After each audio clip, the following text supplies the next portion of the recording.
Gold, trusted gold buyers. మీరు తాకట్టు పెట్టిన బంగారాన్ని విడిపించి ఈ రోజు ఉన్న మార్కెట్ ధరకు కొనబడను.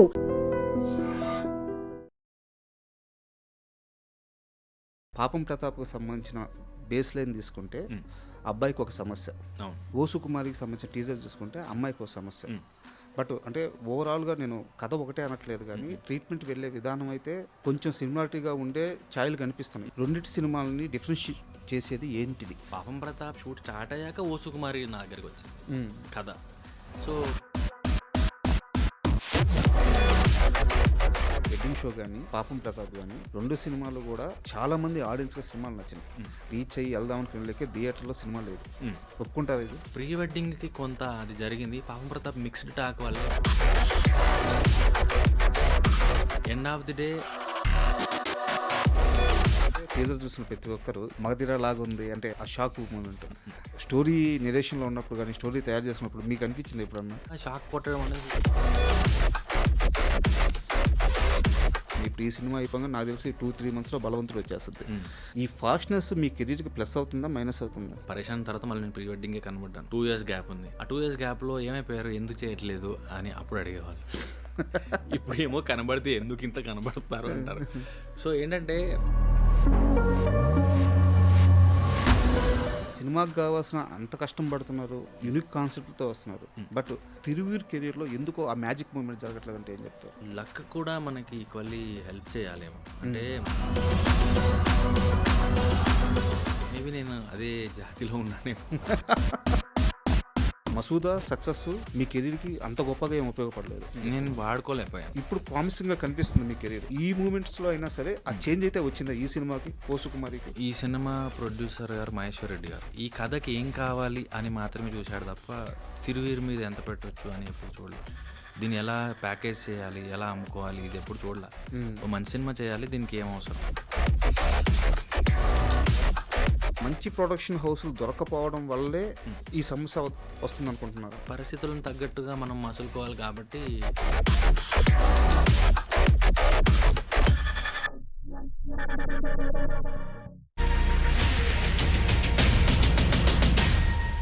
Hi, welcome to my show. తిరుగు గారు నమస్తే అండి. Hello sir. యాక్చువల్గా చాలా రోజుల నుంచి మీతో కూర్చోవాలనుకుంటున్నాను. సో సడన్గా ఇలా ఆపర్చునిటీ వచ్చింది. అంటే నేను ఒక చిన్న ఇన్సిడెంట్తో ఇంటర్వ్యూ స్టార్ట్ చేస్తాను. యాక్చువల్గా మీకు సినిమాల్లో యాక్ట్ చేయాలని, హీరో అవ్వాలని ఫస్ట్ నుంచి లేదు. ఆల్ ఆఫ్ సడన్గా మధ్యలో స్టార్ట్ అయింది. మసూదా సక్సెస్ తర్వాత మీరు ఇంటర్వ్యూలు ఇస్తున్నారు, కొన్ని ఛానల్స్కి ఇంటర్వ్యూలు ఇస్తున్నారు. బట్ ఆ టైంలో మీ వెనక పిఆర్ లేదు, మీకు టచ్ అప్ బాయ్స్ కానీ లేకుంటే మీకు టీమ్ కానీ అసిస్టెంట్స్ కానీ ఎవ్వరు లేరు. మీరు బస్ దిగేసి వచ్చి ఒక ఆఫీస్లో ఈవెన్ మీరు ఒంటరిగా అక్కడ రెడీ అయ్యి ఇంటర్వ్యూ ఇచ్చి నడుచుకుంటూ వెళ్ళిపోయిన రోజులు నేను కళ్ళతో చూశాను. సో ఒక మనిషికి అంటే ఆల్ ఆఫ్ సడన్గా సినిమా ఇండస్ట్రీకి వచ్చి, బట్ ఆ రోజు నుంచి కూడా ఈ రోజు దాకా మీరు సినిమాతో అంతే డెడికేటెడ్తో ట్రావెల్ అవుతున్నారు. సినిమా మీద ఇంత ఇష్టం ఒక్కసారిగా ఈ పాత్రలోకి రాగానే ఇంత ఇష్టం పెరగడానికి కారణం ఏంటి? సినిమా మిమ్మల్ని ఎలా లాక్కుంది? ఇష్టం కంటే డిసిప్లిన్ అనవచ్చు సార్. అంటే నాట్ ఓన్లీ సినిమా, అది లైఫ్ అయినా ఒక చదువు అయినా, అది మేబీ చిన్నప్పటి నుంచి అది ఆ డిసిప్లిన్ అలవాటైంది. స్కూల్ 9ంటికి ఉంటే 8:55కి ఉండాలి అని, హోంవర్క్ చేసి పడుకోవాలని, ఎగ్జామ్లో మార్కులు బాగా రావాలని. అలాగే ఇది నేను నా అంతటా నేను స్వతహాగా ఇండస్ట్రీకి వచ్చాను కాబట్టి నన్ను ఎవరు లాక్ రాలేదు, లేకపోతే పైనుంచి ఏం ప్రెషర్ లేదు. నాకు యాక్టింగ్ చేస్తే హ్యాపీగా ఉంటానేమో అనే థాట్ వచ్చినప్పుడు నేను ఇది చూస్ చేసుకున్నా కెరియర్గా. సో అలాంటప్పుడు నేను దాన్ని నిజాయితీగా డిసిప్లిన్గా ఉండాలనుకున్నాను తప్ప సింప్లిసిటీ అలా బతికితే గుర్తింపు ఏదో జనం ఆదరిస్తారనో, లేకపోతే ఎమోషనల్గా ఏదో చెప్తే జనం రీచ్ అవుతుందనో, ఇది ఎప్పుడు నాకు మైండ్లో లేదు. యాక్టింగు, సెట్కి వెళ్ళడము, పని చేయడము, ప్రమోషన్కి రావడము, ఎవ్రీథింగ్ డిసిప్లిన్ అని నేను అనుకుంటున్నాను. మీరు వెళ్ళే పాత్రలో 100% ఇవ్వడం అంతే. అయితే ఇంకో చిన్న ప్రశ్న. యాక్చువల్గా మీరు వేరే ఇంటర్వ్యూలో మాట్లాడుతూ అసలు నాకు ఇంటర్వ్యూలు ఇవ్వడం కూడా ఇష్టం రావటం లేదు, నేను ఇంటర్వ్యూలు కూడా పెద్దగా చూడను అని చెప్పారు. అది మీ సినిమా ప్రమోషన్కి వచ్చే చెప్పారు. ఇక్కడ నా క్వశ్చన్ ఏంటంటే, మీ సినిమా ప్రమోషన్కి మీరు ఇంటర్వ్యూలు ఇస్తూ మీరు ఇంటర్వ్యూలు చూడను, ఇంటర్వ్యూలు ఇవ్వడం ఇష్టం లేదని చెప్పినప్పుడు ఆడియన్స్ మీ ఇంటర్వ్యూలు ఎందుకు చూడాలి? చూడను అని ఉండను, కానీ ఇవ్వడం ఇష్టం లేదని ఉండొచ్చు. అంటే దానికి కూడా రీజన్ ఏంటంటే సార్, నేను మసూదా, పరేషాన్, ప్రీ వెడ్డింగ్, పాపం ప్రతాప్, ఈ 4 సినిమాలకి ఇంటర్వ్యూస్ ఇచ్చాను. కొన్ని జార్జ్ రెడ్డికి ఇచ్చాను. అయితే ఒక ఒక మసూద తర్వాత నుంచి నేను అబ్జర్వ్ చేస్తుంది ఏంటంటే, ఒకే రకమైన క్వెషన్ అందరూ అడుగుతారు. మీరెప్పుడు నాటకాలు చేశారు? ఎప్పుడు రేడియో జాక్ చేశారు?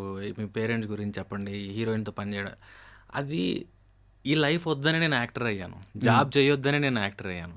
అంటే రోజు ఒకే పని చేయకూడదు. ఒక ప్లేస్‌కెళ్ళి, ఒక ఆఫీస్‌కెళ్ళి, లేకపోతే ఒక ఫైల్ పట్టుకోనో, లేకపోతే ఓ ల్యాబ్‌లో ఉండో, ఇది నా వల్ల కాదు అనే నేను యాక్టర్ అయ్యాను. రోజు అలా బతకచ్చు.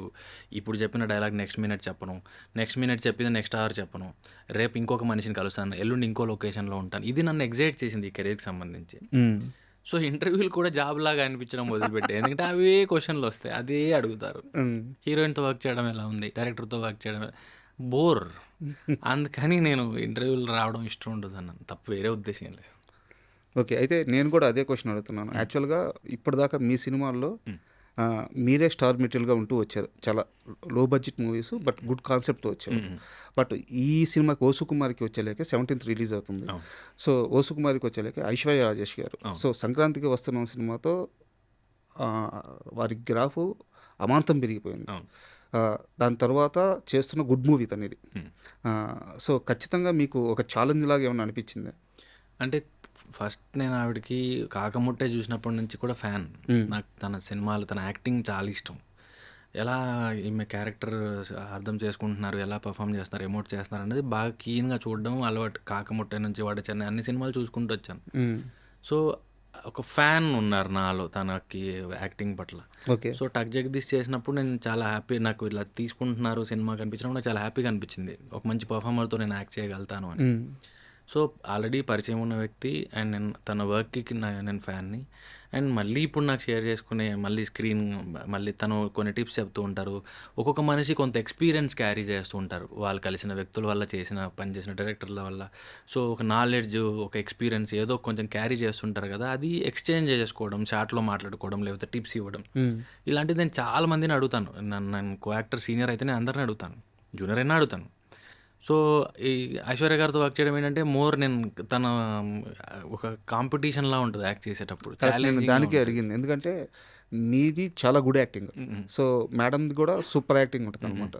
సో ఇద్దరికి ఎలా కాంబినేషన్ కుదిరిందంటే డౌట్ అనమాట. 'టక్ జగదీష్' ఆల్రెడీ చేసున్నాము. అండ్ ఈ క్యారెక్టర్‌లో ఉన్న షేడ్స్ అలాంటివి. అంటే ఎంత అల్లరిగా ఉంటుందో అంతే ఏమంటారు హుందాగా లేకపోతే ఎమోషనల్ సీన్స్‌లో అంతగా పర్ఫార్మ్ చేయగలిగే స్కోప్ ఉన్న రోల్ తనది. సో, ఆ బ్లెండ్ అన్నది అయితే ఇటుంటారు లేకపోతే అటుంటారు చాలా వరకు. 2 పోర్ట్రే చేయడం అన్నది ఒకే యాక్టరు అంటే అయితే అల్లరిగా చేస్తారు లేకపోతే కంప్లీట్ ఒక హుందాగా అప్పట్లో మనకి కొంతమంది యాక్టర్స్ అలాగా ప్రాపర్‌గా రమ్యకృష్ణ గారు, సౌందర్య గారు అలాగా 2 బ్యాలెన్స్ చేసేవాళ్ళు. అల్లరి పిల్లలా ఉండేవాళ్ళు. అంతే అవును. మళ్ళీ ఒక వైఫ్ లాగో, ఒక డాటర్ లాగో మళ్ళీ అలా ఉండేవాళ్ళు. సో, అలాగే ఈవిడ దానికి కరెక్ట్ అనిపించింది. అండ్ అంటే నేను ఇది జస్ట్ నా అనాలిసిస్ కరెక్టో కాదో నాకు తెలియదు. మీరే ఆన్సర్ ఇవ్వాలి. ఇప్పుడు 'పాపం ప్రతాప్'కి సంబంధించిన బేస్ లైన్ తీసుకుంటే అబ్బాయికి ఒక సమస్య. అవును. 'ఓ సుకుమారికి' సంబంధించిన టీజర్ చూసుకుంటే అమ్మాయికి ఒక సమస్య. బట్ అంటే ఓవరాల్‌గా నేను కథ ఒకటే అనట్లేదు కానీ ట్రీట్మెంట్ వెళ్ళే విధానం అయితే కొంచెం సిమిలారిటీగా ఉండే ఛాయలు కనిపిస్తున్నాయి. మేము ఆ సినిమా చూసాం, ఈ టీజర్ చూసాం. రెండిటి సినిమాలని డిఫరెన్షియేట్ చేసేది ఏంటిది? ఆ సబ్జెక్ట్‌ని ఈ సబ్జెక్ట్‌ని డిఫరెంట్ చేసేది? 'ఓ సుకుమారి' మోర్ లైక్ ఒక ఫెయిరీ టేల్‌లా ఉంటది. అంటే మనం బుక్స్ చదివేటప్పుడు ఒక రాజకుమారి ఉంటది. లేకపోతే ఒక నావలో ఒక రాజకుమారుడు వస్తాడు. లేకపోతే 'రపెన్జిల్' ఒక పెద్ద జుట్టు ఉంటది. అంటే ఒక ప్రాక్టికల్‌గా డైలీ లైఫ్‌లో సాధ్యం కానిదది. ముట్టుకుంటే షాక్ కొడతదన్నది ఇప్పుడు ఎవరికో ఫ్రిడ్జ్ ముట్టుకుంటేనో, లేకపోతే కుర్చీలో ఎక్కువసేపు కూర్చుంటేనో షాక్ కొడతది. కానీ మనిషికి అదే ప్రాబ్లమ్ అయినప్పుడు దాని మీద జనరేట్ అయ్యే ఇది. నేను అనేది ఏంటంటే 'పాపం ప్రతాప్‌లో' కూడా అది ఒక చిన్న ప్రాబ్లమ్ పెట్టుకొని దాని చుట్టూ మనం స్క్రీన్ ప్లే కదలుకుంటూ వెళ్ళాము. ఇది కూడా సేమ్ ఒక ప్రాబ్లం. దాని చుట్టూ కథ నడవాలి. ఆ ట్రీట్మెంట్ ఏమన్నా సేమ్ ఫీల్ అయ్యే అవకాశం ఉంటుందా? దానికి తేడా ఉంటుందా? ఎందుకంటే 2 కథలు తెలిసిన మనిషి మీరే. రాదండి. సో దీనికి మీరే సమాధానం చెప్పాలని అడుగుతున్నాను. దేనికి అది సెపరేటే. అంటే మనకి హస్బెండ్ అండ్ వైఫ్ అనడం వల్ల అలా అనిపించుండొచ్చు. అంటే ఒక అబ్బాయి ఒక అమ్మాయిని ఇష్టపడ్డాడు, పెళ్లి చేసుకున్నాడు, దాని తర్వాత వాళ్ళిద్దరి మధ్య ప్రాబ్లం వచ్చింది అనే లాంటి బేస్ వల్ల అనిపించవచ్చు. కానీ దానికి దీనికి సంబంధం ఏం లేదు. అది మోర్ కైండ్ ఆఫ్ ఈవీవి గారి స్పేస్లో ఉంటే ఇది మోర్ మనకి ఎలా చెప్పాలంటే కమర్షియల్ స్పేస్లో ఎంటర్టైనర్గా ఉంటుంది. అంటే 'పాపం ప్రతాప్'కి దీనికి పోలికలు ఉన్నాయని నాకేం అనిపించదు. ఎందుకంటే ఇది స్టార్ట్ చేసేటప్పటికి అది ఆల్రెడీ షూట్ స్టార్ట్ చేసాం. ఓకే. పాపం ప్రతాప్ షూట్ స్టార్ట్ అయ్యాక ఓ సుకుమారి నా దగ్గరికి వచ్చింది హ్మ్. కథ. సో ఒకవేళ నిజంగా ఆ పోలిక ఉండుంటే నేను నిజంగానే చెప్పేద్దునేమో, అంటే 2 సేమ్ అవుతాయి సార్, నేను ఎలా చేయగలుగుతాను అని. హ్మ్. సో నాకేం అనిపించలేదు. అండ్ ఓ సుకుమారి గురించి ఇంకొన్ని ప్రశ్నలు ఉన్నాయి. బట్ అది అడిగే ముందు మ్. మీది లాస్ట్ వెడ్డింగ్ షో కానీ మ్. పాపం ప్రతాప్ కానీ మ్. 2 సినిమాలు కూడా చాలామంది ఆడియన్స్గా సినిమాలు నచ్చినాయి. మ్. బట్ థియేటర్కి వెళ్దామని వాళ్ళకి రీచ్ అయ్యి వెళ్దామని వెళ్ళలేకే థియేటర్లో సినిమా లేదు. మ్. ఒప్పుకుంటారా ఇది? అంటే ప్రీ వెడ్డింగ్కి ఒప్పుకుంటాను. పాపం ప్రతాప్కి 2 వీక్స్ రన్ అయితే రెండింటికి దొరికింది. మ్. కానీ నిజంగా ప్రీ వెడ్డింగ్ టైంలో మంచి రివ్యూస్ వచ్చి అందరూ అప్రిషియేట్ చేసి, ఈవెన్ కొంతమంది బ్రూటల్గా రివ్యూస్ ఇచ్చే వాళ్ళు కూడా దాన్ని అప్రిషియేట్ చేశారు. మ్. అలాంటప్పుడు పుల్ చేస్తుంది అనుకున్నాం. కాకపోతే మాకున్న పరిమితుల వల్ల మేము సినిమాని పబ్లిసిటీ చేయడంలో కొంచెం వెనక ఉండిపోయాం చాలా ఏరియాస్లో. మ్. సో దానివల్ల అది ఎక్కువ మందికి సినిమా వచ్చింది అని తెలిసే లోపే వెళ్ళాల్సిన పరిస్థితి. ఎందుకంటే అది మా వైపు నుంచి కూడా తప్పు ఉంది. ప్రమోట్ చేయడానికి ఆర్థిక వనరులు కావచ్చు, లేకపోతే పరిస్థితులు కావచ్చు, మాకు సహకరించాలి అప్పుడు. మ్. అండ్ పాపం ప్రతాప్కి వచ్చినప్పటికీ టాక్ మిక్స్డ్ ఉండింది. మ్. దానివల్ల ఈరోజు ఆడియన్స్ థియేటర్కి రావాలన్నది ఒక కాస్ట్లీ అఫైర్. అది ప్రయాణం అవ్వచ్చు, టికెట్ రేట్ అవ్వచ్చు, లేకపోతే సినిమా బాగుంది అంటే కానీ ఇంట్లోంచి కదలని పరిస్థితి. బాగానే ఉంది అన్న కూడా రావట్లేరు. కొన్ని సినిమాలు రావట్లేదు. ఓటీటీలో చూసుకుందాంలే అనుకుంటారు. మ్. సో అదిరిపోయింది, లేదా చాలా బాగుంది, లేకపోతే ఫేవరెట్ హీరో ఉన్నాడు, ఇట్లా ఏదో వాళ్ళని థియేటర్కి లాక్కు రాగలిగితే ఆడుతున్నాయి సినిమాలు. రిపీటెడ్గా చూస్తున్నారు, నచ్చితే. నచ్చకపోతే ఒకటేసారి అయిపోతుంది.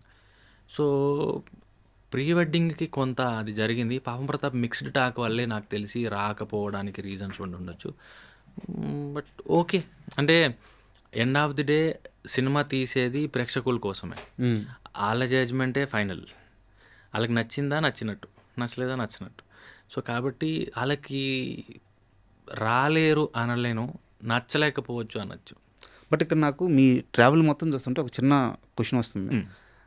సినిమాకి కావాల్సిన అంత కష్టం పడుతున్నారు, యూనిక్ కాన్సెప్ట్తో వస్తున్నారు, బట్ మీ లైఫ్లో ఆ మ్యాజిక్ మూమెంట్ అయితే జరగట్లేదు. మీ కష్టం కనిపిస్తుంది. ఓకే, సినిమా ఆఫర్లు వస్తున్నాయి, మోస్ట్ బిజీ హీరో మీరు, తెలుస్తుంది, చేతిలో కావాల్సిన సినిమాలు ఉన్నాయి. బట్ ఇప్పుడు ఒక చిన్న సినిమా మల్లేశం అనే ఒక సినిమా తీసినప్పుడు ఆ హీరో ఓవర్ నైట్కి అతనికి ఇండస్ట్రీలో ఒక స్టార్డమ్, ఒక రెస్పెక్ట్ దొరికింది. సో మిగతా కొంతమంది హీరోలు అలా చాలామంది ఉన్నారు.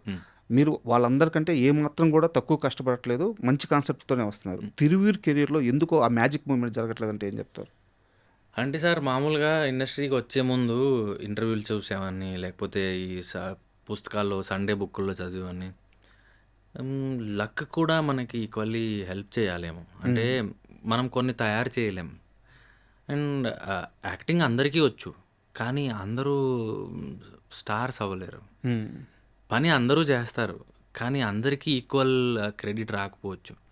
సో మేబీ ఒకరోజు లేట్ అవుతుందేమో. అంటే నేను బిగ్ బాస్ విన్నర్ అనుకుంటాను, ఆవిడ బిందు మాధవి గారు. అవును.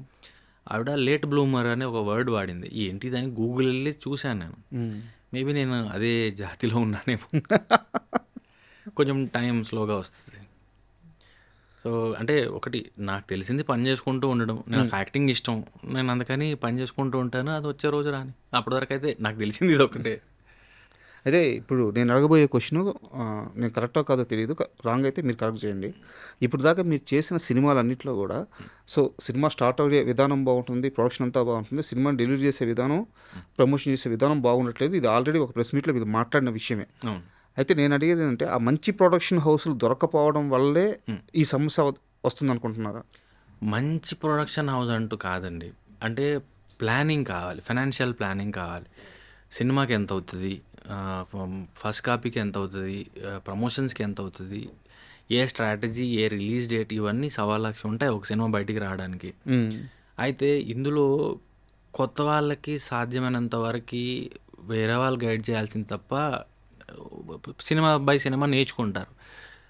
ఆల్రెడీ ఎస్టాబ్లిష్డ్ వాళ్ళకి ఏంటంటే గేమ్ అర్థమై ఉంటుంది. ఇలా చేయాలి, ఇంతే చేయాలి, ఇంతలో చేయాలి, ఇలా రిలీజ్ చేయాలి, ఇలా ప్లాన్ చేసుకోవాలి, ఇలా అమ్ముకోవాలి అని. సో ఎక్కువగా నేను వర్క్ చేసింది మేజర్గా కొత్త ప్రొడ్యూసర్లు, కొత్త డైరెక్టర్లు. సో వాళ్ళు తెలుసుకునే లోపే సినిమా బయటకు వచ్చేస్తుంది. సో మేబీ వాళ్ళు నెక్స్ట్ సినిమాకి బెటర్ అవుతారు. సో దానివల్ల ఏంటంటే ఇప్పుడు ఎండ్ ఆఫ్ ది డే సినిమాకి ప్రొడ్యూసరే ప్రాణం. కరెక్ట్. ఆయన లేకపోతే సినిమా లేదు, ఇండస్ట్రీ లేదు. సో అలాంటి వాళ్ళకి రకరకాల ఫ్యాక్టర్స్ ఎఫెక్ట్ చేసి లాస్ట్లో కావాల్సిన డబ్బు రాకపోవడం అవ్వచ్చు, లేకపోతే ఉన్నది స్టక్ అయిపోవడం కావచ్చు. అలాంటి పరిస్థితుల్లో కొంతవరకు కాంప్రమైజ్ అయిన పరిస్థితులు చాలా వరకు ఉండండి. దాంట్లో మనం క్వశ్చన్ చేయలేం. దానివల్ల ఎవరికైనా బాగా చేయాలనే ఉంటుంది సినిమా, కానీ పరిస్థితులను తగ్గట్టుగా మనం మసులుకోవాలి కాబట్టి ఆప్షన్ లేనప్పుడు కాంప్రమైజ్ అవ్వాల్సి వస్తుంది. బట్ తిరువీరు అప్పటికి కూడా 3-4 సినిమాల్లో యాక్ట్ చేసిన హీరో, అందరికీ తెలిసిన హీరో, కొంత మార్కెట్ ఉన్న హీరో. సో తిరువీరు కమెంట్ చేయలేకపోతున్నాడు అనేది నా డౌట్. కమెంట్ చేయకూడదు సార్. అంటే ఇప్పుడు నేను ప్రీ వెడ్డింగ్ చేసినప్పుడు నేను కో ప్రొడ్యూసర్. అంటే నేను నా డేట్స్నే రెమ్యూనరేషన్గా ఇన్వెస్ట్ చేశాను. సో పప్పెట్ షో అన్నది మాదే. దాంట్లో ఏంటంటే నేను పార్ట్నర్గా ఉన్నాను కాబట్టి ఎక్కువగా ఇన్వాల్వ్ అయ్యేవాడిని. అంటే స్టోరీలో కానీ, ఎడిట్లో కానీ, తర్వాత ప్రమోషన్స్లో కానీ, ఇలా చేసుకుందామా, ఇలా బాగుంటుందా, అంటే end of the day final call డైరెక్టర్దే. కానీ ఇలా అనిపిస్తుంది, నువ్వేంటి, నీకేమనిపిస్తుంది, ఇలా బాగుంటుందా, నిజంగా నువ్వు నమ్ముతున్నావా, ఇలాగా డిస్కస్ చేసుకొని అంతే తప్ప నువ్వు ఇలాగే చేయి నేను చెప్తున్నాను కదా అని నేను ఎప్పుడు చెప్పను. ఎందుకంటే నా పని, నాకు యాక్టింగ్ గురించి తెలుసు కానీ ఎడిట్ గురించి తెలియదు. నాకు యాక్టింగ్ తెలుసు కానీ పోస్ట్ తెలీదు. సో నేను ఎడిగా చేశాను కానీ నేను ఎప్పుడు పోస్ట్లో కూర్చోలేదు. నాకు ఇప్పటికీ కూడా డిఐలు, తర్వాత ఈ సీజీలు ఏవి నాకు తెలీదు. కాబట్టి నేను వాటి గురించి కమెంట్ చేయను. బాగుంది బాగాలేదు చెప్పగలుగుతానేమో కానీ ఇది ఎలా చేస్తారు, ఇలా చేస్తే బాగుంటుందని నాకు తెలియదు. అండ్ ఇప్పుడు ఓ సుకుమార్ విషయానికి వస్తే టీజర్ చూసిన ప్రతి ఒక్కరు, ఈవెన్ ఇప్పుడు మీరు స్టూడియోకి రాగానే కూడా మా వాళ్ళు కూడా అన్నారు మగధీర లాగా ఉంది. అంటే ఆ చిన్న పాయింట్, అంటే అది తమాషగా అనొచ్చు, బట్ చూడంగానే ఆ సెన్సిబిలిటీ అయితే తెలుస్తుంది, అది గుర్తొస్తుంది మగధీర, ఆ షాక్ మూమెంట్. స్టోరీ నెరేషన్లో ఉన్నప్పుడు కానీ, స్టోరీ తయారు చేసినప్పుడు మీకు అనిపించింది ఎప్పుడన్నా ఇది మగధీర అనిపించలేదు, నాకు మిన్నల్ మురళి గుర్తొచ్చింది. ఓకే. అయితే మిన్నల్ మురళి అది వేరు మళ్ళీ, అంటే అది సినిమా సెటప్పే వేరు, కానీ పాయింట్ చాలా ఎగ్జైటింగ్ అనిపిస్తుంది. అంటే మనకి నా పెరుగుతున్న క్రమంలో, సినిమాలు చూస్తున్న క్రమంలో గజని నన్ను అప్పట్లో బాగా ఎగ్జైట్ చేసింది. 10 నిమిషాలకు మించి గుర్తుండదు. అంటే అరే ఇలా ఒకటి ఉంటుందా అని. నా ఊపిరి అని ఒకటి ఉంటుంది, వడ్డీ నవీన్ గారిది. ఆయన సినిమా అంతా అయిపోయాక ఆయన వ్యాధి గురించి తెలియదు, అరే పాపం రా అనిపిస్తుంది. సో ఇట్లాంటి కొన్ని విచిత్రమైనవి ఎంగేజ్ చేయడానికి చాలా ఏమంటారు తెలియదని చెప్పినప్పుడు, బాంబే బ్లడ్ గ్రూప్ గురించి ఒక సినిమా వచ్చింది, రోజులో ఒక జీవితంలో ఒక రోజు మిస్ అయింది, అసలు ఆ రోజు ఏం చేశారని. ఇది హుక్ చేసి పెడతాయి. సో ఈ ప్రాబ్లం కూడా షాక్ కొట్టడం అనేది హుక్ చేసి పెట్టడానికి చాలా మంచి టూల్ అనిపించింది. సో అదే ఎగ్జైట్ చేసింది నాకు విన్నప్పుడు. బట్ మీ క్యారెక్టర్ని ఐశ్వర్య రాజేష్ గారి క్యారెక్టర్ ఏమైనా డామినేట్ చేస్తుందా, లేకుంటే ఇద్దరికి ఈక్వల్గా స్క్రీన్ స్పేస్ ఉంటుందా? ఇదంతా కాదు, కథ ప్రకారం వెళ్ళొద్దా సినిమా? లేదు, ఇది ఎవరి మూవీ అసలు? ఇద్దరి మూవీ, ఇద్దరికి ఈక్వల్లీ అలాగే డిజైన్ చేసి. అంటే ఇది ఫీమేల్ సెంట్రిక్ కాదు, అలానే హీరో సెంట్రిక్ కాదు. కథలో భాగంగా నడిచే క్యారెక్టర్స్ రెండు, హీరో సెంట్రిక్ లేకపోతే హీరోయిన్ సెంట్రిక్ ఏం లేదు. ఆయన రాసుకున్న విధానంలో హీరోకి ఒక బ్యాక్ స్టోరీ అండ్ దానికి ఒక గోల్ ఉంది, హీరోయిన్కి ఒక ప్రాబ్లం అండ్ దానికి ఒక సొల్యూషన్, ఈ దాన్ని మిక్స్ చేసి రాసుకుందే సినిమా. ఓకే. అంటే యాక్చువల్గా మీ సినిమాలన్నీ చూసుకుంటే చాలా ఫాస్ట్గా ఉంటున్నాయి. అంటే 3 నెలలకు సినిమా వచ్చేస్తుంది, ఆల్రెడీ సినిమా రన్నింగ్లో ఉంటున్నాయి. ఇప్పుడు ఈ సినిమా అయిపోగా నాకు తెలిసి 2-3 మంత్స్లో బలవంతుడు వచ్చేస్తుంది. ఈ ఫాస్ట్నెస్ మీ కెరీర్కి ప్లస్ అవుతుందా, మైనస్ అవుతుందా? ఒకటి సార్, 2023 తర్వాత 2 years నేను కనబడలేదు. అవును. పరేషాన్ తర్వాత మళ్ళీ నేను ప్రీ వెడ్డింగే కనబడ్డాను. 2 years గ్యాప్ ఉంది. ఆ 2 years గ్యాప్లో ఏమైపోయారు, ఎందుకు చేయట్లేదు అని అప్పుడు అడిగేవాళ్ళు. ఇప్పుడు ఏమో కనబడితే ఎందుకు ఇంత కనబడతారు అంటారు. సో ఏంటంటే జనానికి నచ్చినంత వరకు ప్రాబ్లం లేదు, వాళ్ళ మీద రుద్దనంత వరకు ప్రాబ్లం లేదు. వాళ్ళకి నచ్చితే చూస్తారు, నచ్చకపోతే ఎంత లేట్గా వచ్చినా, ఎంత గ్యాప్ తీసుకున్నా, ఎంత అద్భుతంగా ఉన్నా వాళ్ళకి నచ్చకపోతే చూడరు. సో ఇది నాకేం పెద్ద ప్రాబ్లంగా అనిపించట్లేదు. ఎండ్ ఆఫ్ ది డే నా ప్రొడ్యూసర్ బాగుండాలి, నా సినిమాకి పనిచేసిన వాళ్ళందరికీ మంచి పేరు రావాలి, అండ్ అందరికీ ఈ సినిమా నెక్స్ట్ స్టెప్కి ఒక హెల్ప్ అవ్వాలి. అది ఏ సినిమా అయినా నేను చేసింది. ఆ పరిస్థితుల్లో వాళ్ళు 3 నెలలకు కాదు కదా, నెలకోటి వేసుకున్నా నాకు ఓకే, వాళ్ళకి బాగుపడేంత వరకు. ఎందుకంటే కృష్ణ గారు, ఎన్టీఆర్ గారి గురించి చెప్తాం 14-16 చేశారని. నేను చూస్తున్నప్పుడు శ్రీకాంత్ గారు, అల్లరి నరేష్ గారు చేసేవాళ్ళు. ఇయర్లీ అట్లీస్ట్ 6 films 5 films ఉండేవాళ్ళు రిలీజ్. ఓకే, ఈ ఇయర్ నావి ఎక్కువ వస్తాయేమో. ఓకే, కాసేపు ఈ సినిమాలన్నీ పక్కన పెట్టి సినిమాల విషయంలో మీ సెన్సిటివిటీ కొంచెం మాట్లాడుకుందాం. పాత సినిమాలన్నీ బాగా చూస్తారా మీరు? తక్కువే అండి, తక్కువ. తక్కువ. సో ఎవరు మీ ఫేవరెట్ హీరో? ఒక్కరి పేరు చెప్తే అది అన్యాయమే. అయితే పెరుగుతున్నప్పుడు నేను ఎక్కువగా యాక్షన్ నేను ఎక్కువ ఇష్టపడేవాడిని. బాలయ్య గారు, తర్వాత జూనియర్ ఎన్టీఆర్ గారు ఎక్కువ చూసేవాడిని. అంటే 10th ఇంటర్మీడియట్ ఆ టైంకి నేను ఆది, సింహాద్రి ఇవన్నీ, యమదొంగలు ఇవన్నీ చూసుకుంటూ నేను ఈవెన్ థియేటర్ ఆర్ట్స్కి ఆడిషన్ ఇచ్చింది యమదొంగ డైలాగ్. అవునా? సో ఎన్టీఆర్ గారు ఎక్కువ చూసేవాడిని. అంటే భారీ డైలాగులు అండ్ యాక్షన్, బాంబులు, కత్తులు ఇవి బాగా ఇష్టపడేవాడిని. అయితే ఇందాక నేను ఇంటర్వ్యూకి ముందు మిమ్మల్ని ఒక ప్లే నుంచి ఏదన్నా ప్లే చేయమంటే ఇది కరెక్ట్ ప్లేస్ కాదన్నారు. బట్ సినిమా డైలాగ్ చెప్పడానికి ఇది కరెక్ట్ ప్లేసే కాబట్టి. సినిమా డైలాగ్ కూడా సార్ నేను ఎంత అంటే నా ప్రాబ్లం ఎక్కడ వస్తుందంటే చిన్నప్పటి నుంచి కూడా ఇంట్రోవర్ట్ ప్రాబ్లం వల్ల ఏంటంటే ఇది చెయ్యి అనగానే నేను ముడుచుకుపోతాను. చాలా ఎక్కువ ఉన్నట్టుంది కదా ఇంట్రోవర్ట్ ప్రాబ్లం. కొంచెం ఎక్కువే, ఇప్పుడు బెటర్ అవుతుంది. కానీ నేను ఎప్పుడు కూడా యాక్షన్ కట్కి మధ్య కంఫర్టబుల్గా ఉంటా. కట్ చెప్పారా మళ్ళీ నేను కాన్షియస్ అయిపోతా, యాక్షన్కి ముందు కాన్షియస్ అయిపోతా. సో ఓన్లీ యాక్టింగ్ నేను అనుకున్నట్టుగా ఒక లైఫ్ ఇవ్వగలుగుతుందని చూసేసుకుంది కాబట్టి యాక్షన్ కట్ మధ్య నేను ఇంకొక మనిషిలా ఉంటా. బిఫోర్ యాక్షన్, ఆఫ్టర్ కట్ మళ్ళీ నేను తిరుగిరి ఎప్పుడైతే వస్తాడో మళ్ళీ సేమ్ అదే ఇంట్రోవర్ట్ ప్రాబ్లం, అదే ఈ సిగ్గుపడ్డం, భయపడ్డం, మొమెంట్ పడ్డం ఇవన్నీ వచ్చేస్తాయి. సో ఇప్పుడు చెప్పరైతే డైలాగ్ కొంచెం కష్టమే. యాజ్ ఏ యాక్టర్గా మిమ్మల్ని ఇన్స్పైర్ చేసే యాక్టర్స్ ఎవరు?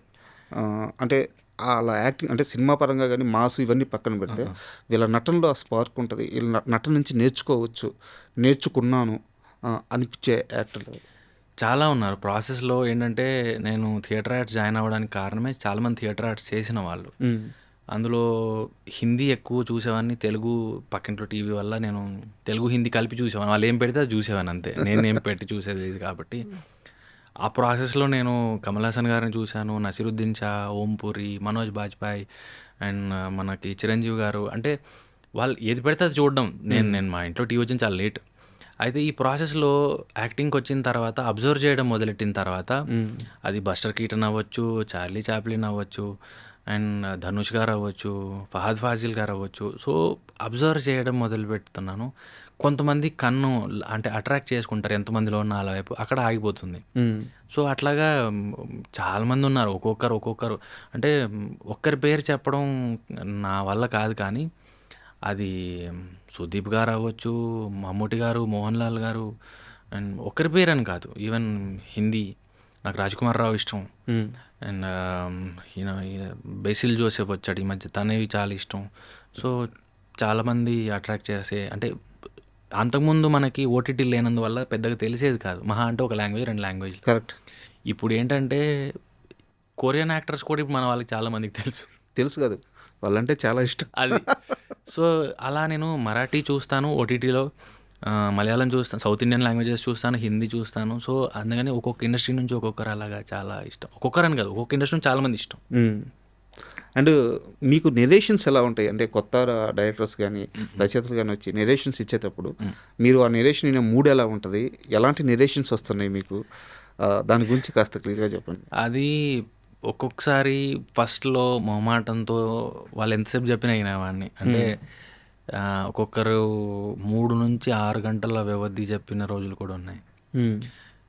సో అలాగే వినేవాడిని, కానీ అర్థమైపోద్ది 10 నిమిషాల్లోనే ఇది ఎట్టుపోతుంది, మనకు కనెక్ట్ అవుతుందా లేదా అని.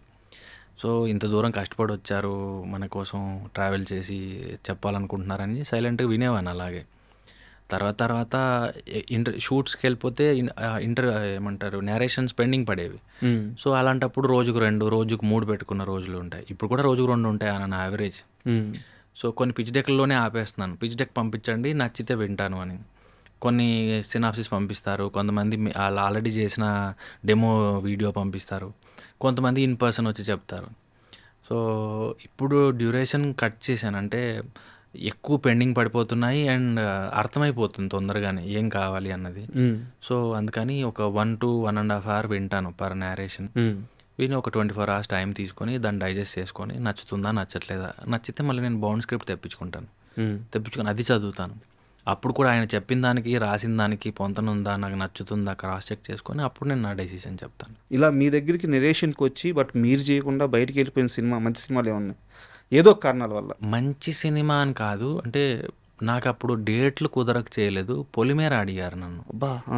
అప్పుడు నేను టక్ జగదీష్ అని పరేషాన్ చేస్తున్నాను. సో అప్పుడు అది అవ్వలేదు, అది ఒకటి బాగా ఆడింది. బట్ ఇప్పుడున్న పొజిషన్లో మీకు ఈ కథ కావాలి, ఈ కథ వద్దు, ఈ కథలో ఈ చేంజెస్ కావాలి, దీనికి ఇంత బడ్జెట్ అయితే బెటరు, ఇలాంటి ఒక లగ్జరీ ఇప్పుడు వచ్చిందా?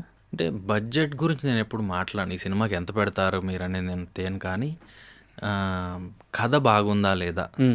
అండ్ ఇప్పుడు ఏంటంటే ఎంత కథ బాగున్నా కూడా సినిమా బయటికి రావాలి, సినిమా షూట్ చేయాలి, సినిమా ప్రమోషన్ చేయాలి, సినిమా రిలీజ్ అవ్వాలి, సినిమా సేల్ అవ్వాలి. ఈ 4 స్టేజ్లు ఉన్నాయి. అందుకని నేను ఏం చేస్తున్నానంటే, మీ ప్రొడ్యూసర్ గారికి వీటి గురించి మీరు చెప్పారా, ఈ అవగాహన ఉందా, పోనీ ఆయన ఆల్రెడీ ఇండస్ట్రీలో ఉన్నారా. సో ఈ స్టేజెస్ చాలామంది ఏం చేస్తారంటే, ఇక్కడ తప్పు పడడం కాదు కానీ ఆకలి లేకపోతే ప్రూవ్ చేసుకోవాలనే తపనలు ఏం చేస్తారంటే ఫస్ట్ కాపీ వరకే బడ్జెట్ చెప్తూ ఉంటారు. సో నెక్స్ట్ ప్రమోషన్స్ ఉంటాయి అన్నది కూడా తెలీదు. ప్రొడ్యూసర్కి చెప్పి ఉండకపోవచ్చు, లేకపోతే తక్కువ ఫిగర్ చూపించడానికి ఇక్కడికే చెప్పి ఉండొచ్చు. దానివల్ల ఏంటంటే నువ్వు చెప్పినంత పెట్టాను కదా అనే పరిస్థితి వస్తుంది. అసలు విషయం మళ్ళీ అక్కడ స్టార్ట్ అవుతుంది, అక్కడ ఇన్వెస్ట్ చేయాలి ప్రమోషన్స్కి. సో ఇవన్నీ చూసిన తర్వాత ఏంటంటే ప్రొడ్యూసర్ గారి గురించి కూడా అడుగుతున్నాను ఇప్పుడు కథతో పాటు. ఇది కొత్తది నేర్చుకున్నారు. అంటే ఎంత మంచి సినిమా చేసినా, ఎంత కళాఖండాన్ని తీసినా బయటికి రావాలి. అది మధ్యలో ఆగకూడదు, డబ్బాలో ఉండిపోకూడదు. అది థియేటర్కి రావాలి, టీవీకి, శాటిలైట్కి, డిజిటల్కి కూడా రావాలి. సో అప్పుడే మనం ఏం చేసాము, ఏం కష్టపడ్డాము, ఏం చెప్పాలనుకున్నాము, దేనికోసం ఇంత ప్రయత్నం చేసాము అన్నదానికి ఒక సార్థకత. సో అందుకని ఇప్పుడు కథ అండ్ ప్రొడ్యూసర్ 2 చూస్తున్నాను. ఈ రాజు వెడ్స్ రాంబాయ్ డైరెక్టర్తో మీ వైబ్ ఏంది, అంత బాగా కుదిరింది? అంటే మీ ఇద్దరు కూర్చొని ఇంటర్వ్యూలో మాట్లాడుతుంటే ఎలా ఉందంటే ఏదో చాలా రోజుల నుంచి ఫ్రెండ్స్ బ్రదర్స్ మాట్లాడుతుంది. ఆయనతో ఏంది మీకు అంత వైబ్ రావడానికి కారణం? ఒక రకంగా మీరు ఆ ఇంట్రోవర్ట్ షీల్డ్ నుంచి ఓపెన్ అయినట్టు కూడా ఉంది ఆ ఇంటర్వ్యూ. అంటే చాలా రేర్గా నేను అలా మాట్లాడతాను. అంటే నా ఫ్రెండ్స్, స్కూల్ మేట్స్, క్లాస్మేట్స్, సాయిలతో నాకు పెద్ద పరిచయం లేకుండింది. అంటే రాజు వెడ్స్ రాంబాయిలో అతను ఒక పాడ్కాస్ట్ చేశాడు, రామ్ వెంకట్ శ్రీకర్. అవును, అది నేను మేకప్ వేసుకుంటూ చూశాను. చాలా పెయిన్ఫుల్గా అనిపించింది ఆయన మాటలు విన్నప్పుడు, ఎమోషనల్ అయ్యాను. చాలామంది అంటే నాకు ఆ టీం తెలుసు కాబట్టి తన నంబర్ తీసుకొని కాల్ చేశాను. నువ్వు ఎక్కడున్నావు, అర్జెంటుగా నేను కలవాలనిపిస్తుంది, ఒక హగ్ ఇవ్వాలనిపిస్తుంది అని. అన్న వరంగల్కి వెళ్తున్నాను ప్రమోషన్స్కి, నేను లేని రాగానే ఫోన్ చేస్తాను. అలా మా కాన్వర్జేషన్ స్టార్ట్ అయింది. తర్వాత మేము కలవద్దాం అనుకున్నప్పుడు బిజీ ఉండడం, నేను బిజీ ఉండడం, తను బిజీ ఉండడం, లాస్ట్కి మేము పాపం ప్రతాప్ ఈవెంట్లోనే కలుసుకోవాల్సి వచ్చింది ఫస్ట్ టైం. కాకపోతే ప్యూర్ సోల్, అంటే దాపరికాలు లేకుండా, ఏదో యాక్టర్ డైరెక్టర్ లాగా మాట్లాడుకోకుండా, ఏ ఫిల్టర్లు లేకుండా ఓపెన్గా మాట్లాడతాడు తను. ఏమనుకున్నా, ప్రేమ వచ్చినా, కోపం వచ్చినా, ఏదో వచ్చినా మాట్లాడేస్తుంటాడు. సో అలాగా ఆ రోజు అంత బాగా వచ్చింది. ఏదైనా మూవీ ఏమైనా ప్లాన్ చేస్తున్నారా మీ కాంబినేషన్? లేదు. అడిగారా మీరేమన్నా? లేదు, నేను అంటే సాయిలునే కాదు, నేను ఎవరిని అడగలేను. అంటే మొహమాటం ఒకటి. తర్వాత ఇది సినిమా అన్నది అడిగితే చేసేది కాదు, దీని మీద లెక్కలు ఉంటాయి.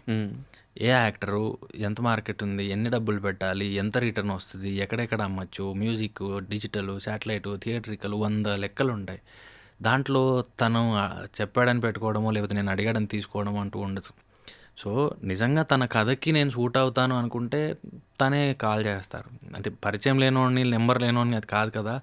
సో ఈవెన్ అతనే కాదు, ఎనీ డైరెక్టర్, ఈవెన్ నేను వర్క్ చేసిన డైరెక్టర్ని కూడా నేను ఎప్పుడు మళ్ళీ ఇంకోటి చేద్దామని, నాతో ఎప్పుడు చేస్తామని నేనేం అడగను. బట్ అడగాలి కదా. అంటే నేను అనేది హీరో, ఎంత పెద్ద హీరో అయినా సరే, ఈవెన్ టైర్ 1 హీరో, అంటే ఈ టైర్ 1 నేను నమ్మను, బట్ మీకు అర్థం అవడానికి చెప్తున్నాను. ఎంత పెద్ద హీరో అయినా సరే వెళ్ళి నేను నీతో వర్క్ చేయడానికి ఇంట్రెస్ట్గా ఉన్నాను అని ఒక మాట అయితే చెప్పాలి కదా. అంటే నేను నాటకం డైరెక్ట్ చేసుకునేవాడిని. నేను ఎప్పుడు కూడా ఇంపార్టెంట్ రోల్, లీడ్ రోల్ అని చెప్పి ఫ్రెండ్కి ఇయ్యను. నా కథకి ఆ రూపము, ఆ భాష, లేకపోతే ఆ టైం ఇవ్వగలిగే డిసిప్లిన్ ఉన్న యాక్టరు వాళ్ళని మాత్రమే చూస్ చేసుకునేవాడిని. కానీ అవైలబుల్ ఉన్నాడని చెప్పేసి ఎవరో ఒకరిని పెట్టడం, లేకపోతే ఇతను ఉండడం వల్ల 4 టికెట్లు కొంటారు, లేకపోతే టికెట్ షో చేసినప్పుడు అని చెప్పి అట్లా ఎప్పుడు చేయలేను. నేనే చేయనప్పుడు ఇంకొకరిని నేను అలా చేయమని అడగను నేను. సో నిజం అలా ఇప్పుడు మసూదాకి నేనేం అడగల, ఆ దాన్ని సూట్ అవుతాను అనుకుని నన్ను తీసుకున్నారు. పరేషాన్కి ఆడిషన్లో సెలెక్ట్ అయ్యాను కాబట్టి తీసుకున్నారు. సో పలాసలో నా నాటకం స్టేజ్ మీద చూసి నన్ను తీసుకున్నాడు. గాజీ నేను ఆడిషన్ ఇచ్చాను, తీసుకున్నారు. సో నేను ఆ రోల్కి ఫిట్ అవుతాను అనుకుంటే, ఆ రోల్ నేను బాగా చేస్తాను అనుకుంటే వాళ్ళే అడుగుతారు. నేను ఇబ్బంది పెట్టను, మొహమాట పెట్టను. అది. సో ఇక్కడ నాకు ఈ నెరేషన్ ప్రాసెస్లో ఒక చిన్న డౌట్. ఇప్పుడు మీకు ఒక మంచి కథ వచ్చింది, మీకు అన్ని విధాల కథ నచ్చింది, బట్ అతని దగ్గర ప్రొడ్యూసర్ లేడు. ఈరోజు మీరున్న పొజిషన్కి మీకు ఆ గ్రిప్ వచ్చిందా? మీరు ఒక ప్రొడక్షన్ హౌస్ను, ఒక ప్రొడ్యూసర్ను సెట్ చేసి ఒక మంచి కథని మీ నుంచి పోకుండా ఆపుకోగలే శక్తి ఇప్పుడు మీకుందా? లేదు. లేదా? లేదు. అంటే మంచి కథ అనేది మనకి, ప్రొడ్యూసర్కి ఏం టేస్ట్ ఉంటుందో మనకు తెలీదు. అండ్ నా తిరువీరు చెప్పాడు ప్రొడ్యూస్ చేద్దాం అనేది అంత ఈజీ కాదు, అక్కడ డబ్బులతో కూడింది అది. అండ్ ప్రతి మనిషికి, ప్రతి యాక్టర్కి ఈరోజు త్రాసులో తూచేది మార్కెట్, ఎవరి మీద ఎంత ఉంది, ఎంత పెట్టచ్చు అని. సో ఇంతకుముందు మాట్లాడుకుంది లెక్కలు అనేవి ఉంటాయి, ఆ లెక్కల్లో మనం ఫిట్ అవుతే వింటారు. కానీ నిజంగా నాకు ఈ కథ నచ్చింది మీరు చేయండి అని లగ్జరీ అయితే లేదు. లేదు. బట్ అది వచ్చిన రోజు మీకు నచ్చిన సినిమాలు మీరు చేయగలరు. ఆల్రెడీ ఇప్పుడు ఒకటి అవుతుంది, అది అలాగే చేసుకున్నాము. కాకపోతే నాకు నచ్చింది చేయండి అని కాదు. ఒక డైరెక్టర్ ఉన్నారు, ఆయన దగ్గర ఒక కథ ఉంది, మీకు ఇంట్రెస్ట్ ఉంటే వినండి, మీకు నచ్చితే ప్రొడ్యూస్ చేయండి. నేను విన్నాను, నాకు నచ్చింది, ఇంతే నేను చేయగలిగింది. కానీ నాకు నచ్చింది మీరు చేయండి అని కమాండ్ చేయలేను. సో కమాండ్ అని కాదు, మీ డిజైర్ చాలా బలంగా చెప్పడం, చెప్పినా కూడా అది అవ్వదు అండి. అంటే ఎండ్ ఆఫ్ ది డే డబ్బులు, అప్పుడున్న సిచ్యువేషన్కి, మనమున్న మార్కెట్కి, జనాల్లో ఉన్న ఒకటి ఉంటుంది కదా, ప్రతి యాక్టర్కి లాస్ట్ ఫిల్మ్ ఎలా చేసింది, నెక్స్ట్ సినిమాలు ఏమున్నాయి, ఈ లెక్కలు ఉంటాయి కదా అందరివి. అది చూసుకునే ఈ లెక్కలు ఏమన్నా ఓసుకుమారి విషయంలో మారినాయి అంటే నేను అడిగేది బడ్జెట్ విషయంలో కానీ, లేదా సినిమాకి ఖర్చు పెట్టే విషయంలో కానీ, ఆ స్పాన్ కానీ. ఎందుకంటే నేను కొంచెం కంటిన్యూ చేస్తాను క్వశ్చన్. మసూదా సక్సెస్ మీ కెరీర్కి అంత గొప్పగా ఏం ఉపయోగపడలేదు. అంటే మీరు ఒప్పుకోకపోయినా నాకు అనిపించింది, నేను వాడుకోలేకపోయాను, మీరు వాడుకోలేకపోయారు. ప్రీ వెడ్డింగ్ షో మంచి సినిమా, బట్ తర్వాత కూడా మీకు అయ్యే ప్రాబ్లమ్స్ కంటిన్యూ అయినాయి. బట్ ఇప్పుడు ప్రామిసింగ్గా కనిపిస్తుంది మీ కెరీర్. ఈవెన్ బలవంతుడు టీజర్ కూడా చాలా అద్భుతంగా వచ్చింది. సో ప్రామిసింగ్గా ఈ మూమెంట్స్లో అయినా సరే ఆ చేంజ్ అయితే వచ్చిందా ఈ సినిమాకి, ఓసుకుమారికి? అంటే మీరు ఇంతకుముందు అడిగిన క్వశ్చన్ అది ఏమైనా ఎఫెక్ట్ చూపించిందా ఓసుకుమారికి అంటే పాజిటివ్ వేలో. ఈ సినిమా ప్రొడ్యూసర్ గారు మహేశ్వర్ రెడ్డి గారు, ఆయన నాతో ఈ సినిమా చేద్దాం అనే టైంకి 2 years గ్యాప్ ఉంది, నా దగ్గర సినిమాలే లేవు. ఆయన కథని నమ్మాడు, నేను ఆ రోల్కి సూట్ అవుతానని నమ్మాడు. సో ఈ కథకి ఏం కావాలి అని మాత్రమే చూశాడు తప్ప తిరువీరు మీద ఎంత పెట్టవచ్చు అని ఎప్పుడు చూడలా. దీన్ని ఎలా ప్యాకేజ్ చేయాలి, ఎలా అమ్ముకోవాలి, ఇది ఎప్పుడు చూడలా. ఓ మంచి సినిమా చేయాలి, దీనికి ఏం అవసరం, ఎవరు కావాలి, ఎంత అవుతుంది, ఇంతే చూశారు. ఈవెన్ మసూదాకి కూడా నేను అప్పుడు క్యారెక్టర్లు చేసుకునేవాడిని, విలన్లు, సపోర్టింగ్ క్యారెక్టర్లు. నన్ను హీరోగా పెడతారని నేను కలగనలేదు, నా మీద అంత డబ్బు పెడతారు, ఎలా రికవర్ అవుతుంది వాళ్ళకి అనేది కూడా వాళ్ళేం లెక్కలేసుకోలేదు. కథ ఉంది, దీనికి ఒక యాక్టర్ కావాలి, ఈ రోల్కి ఎవరు ఉన్నారు, అంతే ఎతికారు. నా సినిమాలు కూడా నాకు తెలిసి ఇంతవరకు నేను చేసిన సినిమాలు ఏవి కూడా లెక్కలేసి చేసింది ఏమీ లేదు. అంటే పరేషాన్కి నేను కొత్త అతన్ని, పరేషాన్కి నేను ఫస్ట్ ఫిల్మ్ యాజ్ లీడ్ నాది, రిలీజ్ వైజ్ లేట్ అయింది. మసూదాకి కొత్త అతన్ని, మసూదా ముందు రిలీజ్ అయింది. అండ్ ప్రీ వెడ్డింగ్కి నేను చాలా గ్యాప్ తర్వాత వస్తున్నాను, నేను ఒకరిని కొత్త అట్లీస్ట్ కొంచెం తెలిసిన. సో అండ్ పరేషాన్ స్టార్ట్ చేసేటప్పటికి ప్రీ వెడ్డింగ్ ఆల్రెడీ షూట్ అయిపోయిన స్టేజ్ అది. వాళ్ళు కూడా తిరువీరికి మార్కెట్ ఉందా అని ఏం చేయలేదు. అండ్ ఓసుకుమారి కూడా సేమ్ తిరువీరికి మార్కెట్ ఉందా అని చేయలేదు. కథలో ఇతను సూట్ అవుతాడు, హీరో క్యారెక్టర్ అతను సూట్. ఈవెన్ భగవంతుడు కూడా నా కోసం ఏం చేయాలా, వాళ్ళు కథ రాసుకున్నారు, అది తీయాలనుకుంటున్నారు, దీనికి ఎవరు సూట్ అవుతారు. సో అంతే. బట్ ఈ ఫేజ్ నుంచి మీరు నెక్స్ట్ ఫేజ్కి వెళ్ళాలంటే నాకు తెలిసి మీరే ఓపెన్ అవ్వాలేమో అనిపిస్తుంది. ఓపెన్ అవ్వడం అంటే ఏముంది సార్, ఆడియన్స్ ప్రేమే, వాళ్ళు ఎంతగా ప్రేమిస్తే అంత ముందుకెళ్తాం అంతే. అంటే వాళ్ళకి నచ్చుతోందా మన పని, మన సినిమా అన్నది వాళ్ళే డిసైడ్ చేసేవాళ్ళు. వాళ్ళు అప్రిషియేట్ చేసిన రోజు ఎవరు ఆపలేరు. ఈ కాంబినేషన్ సెట్ చేసుకోవడం అనేది సరే, మీరు ఇప్పుడు నాకు అంత శక్తి లేదంటున్నారు, బట్ ఆ ప్రయత్నం చేయడానికి కూడా మీరు రెడీగా లేరు కదా. ప్రయత్నం అంటూ ఉండదు సార్, ఇక్కడ ఏదైనా డబ్బుతో కూడింది. ఇది బిజినెస్, ఇది ఆర్ట్ కాదు, ఇది నాటకం కాదు. నాటకం అయితే నలుగురం ఒక దగ్గర పోగాయి, అరే చేద్దాం రా అంటే స్టేజ్ లేదు, స్టేజ్ లేకపోతే ఉంది అమ్మకాన్ని ఓపెన్ స్పేస్లో వేసుకుందాం అనొచ్చు. లైట్ లేదు, డే లైట్లో వీధి నాటకం వేసుకుందాం అనొచ్చు. నాటకానికి ఆ లగ్జరీ ఉంది, సినిమాకి అది లేదు. అయితే మీరు ఇందాక ఒక మాట అన్నారు సార్, 2 years మూవీస్ లేవు అని చెప్పేసి. సో అప్పటికే నాకు తెలిసి మీకు మ్యారేజ్ అయిపోయింది. అప్పుడు అవలా 24లో నాకు పెళ్ళింది. 24. సో ఈ పర్సనల్ లైఫ్ని అంటే ఎలా చూసుకున్నా సరే ఇక్కడ సినిమా ఇండస్ట్రీలో ఏది ఒక స్థిరంగా ఉండదు. ఇన్కమ్ కానీ, నేమ్ కానీ, సక్సెస్ కానీ. సో ఇలాంటి ఒక ఫీల్డ్లో ఉండి పర్సనల్ లైఫ్ని ఎలా హ్యాండిల్ చేస్తున్నారు? ఒకటి సార్, డిసిప్లిన్. అంటే అది ఫైనాన్షియల్ డిసిప్లిన్ కూడా ఉండాలి. అది చిన్నప్పటి నుంచి మా పేరెంట్స్ బాగా నేర్పారు నాకు. అంటే తలకు మించిన తలపాగా కట్టొద్దు అన్నది ఒక సామెత. ఉన్నంతలో సర్దుకుపోగలిగితే ఇంకా ఆడికంటే హ్యాపీగా ఎవడు ఉండడు. సో ఉన్నప్పుడు ఒకలాగా, లేనప్పుడు ఒకలాగా కాకుండా ఎప్పుడు ఒకేలా ఉన్నాం అనుకోండి, అప్పుడు ఏ స్ట్రెస్సు, ఏ ప్రెషరు ఉండదు. మీ సుకుమారి హెల్ప్ ఎలా ఉంటుంది మీ రియల్ లైఫ్లో? తనే లైక్ మల్టిపుల్ రోల్స్ ప్లే చేస్తుంటుంది. ఒక ఫ్రెండ్, ఒక సిస్టర్, ఒక మదరు, ఒక వైఫ్, అంటే మల్టిపుల్ ఏమంటారు బహుపాత్రలు గైడ్ చేస్తుంది, సపోర్ట్ చేస్తుంది, మందలిస్తుంది, ప్రేమగా చూసుకుంటుంది. సో తనే మొత్తం వెన్నెముక. అయితే నేను ఒక చిన్న ఇంట్రెస్టింగ్ క్వశ్చన్ అడగాలి. మీరు రామ్ వెంకట్ ఇంటర్వ్యూలోనే చెప్తూ మా ఇంట్లో చిన్న లైట్ వచ్చిన ఫ్యాన్ ట్యూబ్ లైట్ వచ్చిన అంటే అది పెద్ద ఆనందం అది అని చెప్పేసి బాగా నాకు చాలా బాగా నచ్చింది అది. ఆ ఇంటర్వ్యూ కూడా నాకు బాగా ఇష్టం. దాంట్లో మీరు మాట్లాడిన విధానం నాకు బాగా ఇష్టం. అంటే చిన్న లైట్కే చిన్న ఫ్యాన్కే ఎగ్జైట్ అయిన తిరువీరు లైఫ్లో ఫస్ట్ టైం ఒక కారు కొనుక్కున్న మూమెంట్ ఉంటుంది కదా, ఆ మూమెంట్ ఆ ఎగ్జైట్మెంట్ గురించి చెప్పండి. ఏ కారు కొన్నారు, ఏమనిపించింది? కార్ దగ్గరికి వస్తాను, దానికి ముందు ఇంకోటి చెప్తాను. మీరే అన్నారు ట్యూబ్ లైట్కి ఫ్యాన్కే ఎగ్జైట్ అయినోడిని నేను ఎలా సెటప్ చేసుకోగలుగుతాను ప్రాజెక్ట్స్. బట్ అప్పుడు వేరు ఇప్పుడు వేరు కదా. ఎప్పుడు ఒకటే సార్, నేను ఇప్పుడు కూడా అంతే. నర్వస్నెస్ ఉంటుంది, భయం ఉంటుంది, పెద్దవాళ్ళ కంగారు వస్తుంది. అండ్ కార్ దగ్గరికి వస్తే ఏంటంటే ఒక సినిమా ఒప్పుకున్నప్పుడు డైరెక్టర్ అన్నారు ఎక్కడున్నారంటే వస్తున్నానండి, ర్యాపిడో దొరకడం లేట్ అయింది అని. అంటే సార్ ప్లీజ్ సార్ ఈ ర్యాపిడోలు ఇవన్నీ బంద్ చేయండి సార్, క్యాబ్ బుక్ చేసుకోండి సార్, కింద పడితే మీ వాడు గుద్దినా మిమ్మల్ని వాడు గుద్దినా మా సినిమాకే ప్రాబ్లం అవుతుంది, మీకు ప్రాబ్లం అవుతుంది అని. అప్పుడు చాలా రోజులు అదే థాట్లో ఉన్నా నేను. సరే ఇప్పుడు నేను వెళ్తున్నాను కరెక్టే, వాట్ ఇఫ్ ఏదన్నా ఇంజురీ అయితే ఏంటి పరిస్థితి? ₹1,00,00,000 బడ్జెట్ ఆల్రెడీ మీ మీద పెట్టున్నారు. అప్పుడు అనిపించింది లేదులే కార్ తీసుకుందామని. అప్పుడు సో ఉన్నవన్నీ పోగేసుకొని కొంత అప్పు చేసేసి అక్క వాళ్ళ దగ్గర అప్పు తీసుకుని అప్పుడు హ్యారియర్ కొన్నాను కొత్తది.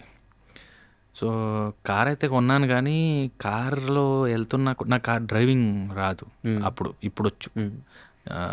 అప్పుడు ఒక పిల్లోడు అడుగుతుండేవాడు ఎప్పుడు, అన్నా నేను నీ దగ్గరకు వస్తాను, నువ్వు కార్ కొన్నప్పుడు చెప్పని. కొన్నప్పుడు చెప్తాను అని కొన్నప్పుడు ఫోన్ చేశాను, కొన్నాను రా ఇప్పుడు వచ్చేసి. ఇప్పుడు తను నాతోనే ఉన్నాడు డ్రైవింగ్కి. సో షోరూమ్కి వెళ్ళాను, కార్ తీసుకున్నాను, కార్లో ఇంటికి వస్తున్నాను, కానీ అది నా కార్ అని నేను ఫీల్ అవ్వట్లేదు. సో ఇది నా కారే అని నేను నమ్మడానికి నాకు చాలా రోజులు పట్టింది, నెలలు పట్టింది. మిడిల్ క్లాస్ మెంటాలిటీ అది మేబీ. అంటే అప్పటిదాకా బస్సుల్లోనో, మెట్రోలోనో, ర్యాపిడోల్లో, క్యాబుల్లో వెయిట్ చేసి ఫ్రస్ట్రేట్ అయ్యి ఊపిరాడక చెమట పట్టి ఇలా ఉండింది కదా. ఇప్పుడేమో చాలా స్మూత్గా ఏసీలో కూర్చొని వెళ్తున్నాం కదా. ఇది క్యాబ్ బుక్ చేసుకున్న ఫీలింగే ఉంది తప్ప ఇది నా కారే అనే ఫీలింగ్ నాకు చాలా రోజులు పట్టింది నమ్మడానికి. పూజ చేస్తున్నప్పుడు కూడా ఎవరి కారు ఇది, ఆ తాటే ఉండింది తప్ప ఇది నాది, నేను కొనుక్కున్నాను అనేది లేదు. సో అంటే ఇట్లాంటి మూమెంట్స్ చాలా ఇంట్రెస్టింగ్గా ఎగ్జైట్మెంట్గా ఉంటాయి అనమాట. సో సార్ నెక్స్ట్ ప్రాజెక్ట్స్ ఏముంటున్నాయి సార్? భగవంతుడు ఉంది ఇమీడియట్ రిలీజ్. ఇంకా వెబ్ సిరీస్ ఏదో ఒకటి, వెబ్ సిరీస్ అది ఆల్రెడీ అనౌన్స్ చేశారు అమెజాన్, గోవల్ చెరువు ఘాట్, సేమ్ కిరణ్ అబ్బవరం గారు, అది ఒకటి ఉంది. అండ్ ఇంకొక ఫిల్మ్ ఉంది, అది ఇంకా అఫీషియల్గా అనౌన్స్ చేయలేదు కాబట్టి నేను చెప్పలేను, అది కూడా తొందరలో అనౌన్స్ అవుతుంది. అండ్ ఇంతకుముందు చెప్పాను కదా ఒక డైరెక్టర్ ఉన్నాడు, ఒక ప్రొడ్యూసర్ ఉన్నాడు, వినండి నచ్చితే చేయండి అన్నాను, అది ఒక సగం అయింది, అదొక ప్రాజెక్ట్ ఉంది. అండ్ ఇప్పుడు సలార్ 2లో అవకాశం వస్తే ఏ చిన్న క్యారెక్టర్ ఇప్పుడైనా ఒప్పుకుంటారా? అంటే చిన్న అని కాదు సార్, నచ్చాలి. అంటే కథలో ఆ క్యారెక్టర్ ఏంటి, ఆ క్యారెక్టర్కి యాక్టింగ్ చేసే పొటెన్షియల్ ఉందా, ఊరికే సరదాగా తన్నులు తినడానికో లేకపోతే వాళ్ళు ఎవ్రీడే ఇచ్చే డబ్బుల కోసమో ఉందా, వెనకాల బ్యాక్గ్రౌండ్లో ఉందా అన్నది ఆలోచించుకోవాలి నేను. అంటే నిజంగా దానికి పర్ఫార్మెన్స్కి స్కోప్ ఉంది. ఇప్పుడు నాది జార్జ్ రెడ్డిలో less than 20 minutes, less than 15 minutes ఉంటుంది నా రోల్ ఎంటైర్ సినిమాలో. బట్ నాకు చాలా హ్యాపీగా అనిపించింది. టక్ జగదీష్ కూడా లెస్ దెన్ 15 minutes ఉంటుంది ఎంటైర్ ఫిల్మ్లో. గాజీ అయితే ఇంకా మైన్యూట్ అసలు తెలీదు. కానీ గాజీ రోజులు వేరు, అప్పుడు ఏ రోల్ ఇచ్చినా చేసే రోజులు. ఇప్పుడు కొంచెం క్యారెక్టర్స్ చూస్ చేసుకునేటప్పుడు టక్ జగదీష్, జార్జ్ రెడ్డి లాగా నిజంగా ఆ స్కోప్ ఉంది దీనికి పర్ఫామ్ చేయగలిగేది అంటే 100% చేస్తాం. అండ్ ఓ సుకుమారి అంటే ఇప్పుడు ఇంత కష్టపడుతూ ఇంత ట్రావెల్ చేస్తున్నారు కాబట్టి మీ లైఫ్కి పర్సనల్గా, నేను సినిమా సక్సెస్, కమర్షియల్ క్యాలిక్యులేషన్స్ ఇవన్నీ అడగట్లేదు, మీ లైఫ్కి మీ కెరీర్కి ఓ సుకుమారి ఎంత పెద్ద ప్లస్ కాబోతుంది, ఎలా ప్లస్ కాబోతుంది? నాకు ఈ ప్రాసెస్లో నేను థియేటర్ విజిట్స్కి వెళ్ళినప్పుడు కానీ లేకపోతే బయట సూపర్ మార్కెట్లో వెళ్ళినప్పుడు, రోడ్ మీద మామూలుగా ఏదైనా తింటున్నప్పుడు మనుషులు ఎవరైతే నన్ను గుర్తుపట్టి మాట్లాడతారో వాళ్ళు ఎక్కువగా ఫీమేల్ ఉంటారు, ఫ్యామిలీ ఆడియన్స్ ఉంటారు. వాళ్ళందరూ మీ సినిమాలు బాగుంటాయండి అంటారు గుడికి వెళ్ళినప్పుడు, ఎక్కడో కలిసినప్పుడు. సో అలాగా ఫ్యామిలీస్కి నేను చాలా దగ్గరికి వెళ్ళగలిగాను అనిపించింది నాకు ఈ సినిమాల వల్ల. దానికి ఓ సుకుమారి ఇంకొంచెం దగ్గర తీసుకెళ్తుంది. ఈ అబ్బాయి మా ఇంటి అబ్బాయి, ఇతని సినిమాలు బాగుంటాయి, ఇతని సినిమాలు చూడొచ్చు, బాగుంటుంది అనేలాగా ఓసుకుమారి ఇంకో 2 అడుగులు ముందుకు తీసుకెళ్తుంది. Super sir. అంటే యాక్చువల్గా సినిమా ఇండస్ట్రీలో ప్రతి ఒక్కరు పరిగెడుతుంటారు సార్, ఇది ఒక పెద్ద రేసు. బట్ ఆగకుండా చివరి దాకా ఎవరైతే పరిగెడతారో వాడు విజేతగా నిలబడకపోవచ్చు, కానీ ఫస్ట్ ముగ్గురులో ఉండకపోవచ్చు, లేదా ఫస్ట్ ఒకటిగా ఉండకపోవచ్చు, బట్ ఆ గీత అయితే దాటుతాడు. నాకు మీలో ఆ కష్టం బాగా ఇష్టం, ఆ కమిట్మెంట్ బాగా ఇష్టం. అందుకే నేను ఫస్ట్ క్వశ్చన్ కూడా అది అడిగింది. సో ఖచ్చితంగా మీరు మీ ప్రాజెక్ట్స్ని సెట్ చేసుకునే ఆ పొజిషన్, ఇప్పుడు దాకా మనం దేని గురించి అయితే మాట్లాడుకున్నామో ఆ స్థితికి మీరు వెళ్ళాలి, మంచి సినిమాలు రావాలి, మీరు సక్సెస్ అవ్వాలని మనస్ఫూర్తిగా కోరుకుంటున్నాను sir. Thank you sir. Thank you. And for more videos, Please subscribe to iDream channel. Subscribe to iDream Media. Please subscribe to iDream. Please subscribe to iDream. Please subscribe iDream. And please subscribe to iDream. For more videos, subscribe to iDream. please like, share, and subscribe to the channel. Congratulations, iDream. Subscribe to iDream. Subscribe to iDream. So subscribe to iDream Media. iDream ki iDream team అందరికి huge congratulations. Please subscribe iDream Media. Please subscribe to iDream. Subscribe iDream. Please subscribe to iDream. iDream అంటే నా కళల ఛానల్ను subscribe చేసుకున్న నోరు తిరుగుతలేదు, మీరైతే గంట గుర్తు కొట్టండి. For more such videos, please subscribe to iDream. Subscribe to iDream. Please subscribe to iDream. Please subscribe iDream Media. Please do subscribe to iDream. Please subscribe to iDream Media. For best entertainment and information, please subscribe iDream. And don't forget to subscribe to iDream.